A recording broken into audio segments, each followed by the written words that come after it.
माँ सांगी दुई छुआ के मारिदेला हाथी। बरगढ़ जिला पाइकमाल रेंज झारबंद ब्लॉक गोठमुंडा पंचायत सलदिही गाँ ने घटीचे एंता गोटे दुखर घटना। घरे शुईथिबार बेलके कचड़ी देइचन हाथी।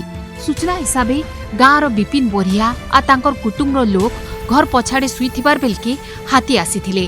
हाथी मारबार लगी विपिन पत्नी पान बोरिया गोटे पुओ गोटे झीओंकर जीवन जाइछे। गुरुतर मानकु डाक्तरखाना ने भर्ती करा जाइछे। खबर पाई करी वन विभाग घटना जगह ने पहुंची करी तदंत करुचे। दिन के दिन पाइकमाल अंचल ने हाथी मानकर उत्पात बढ़ी बढ़ी चलीचे।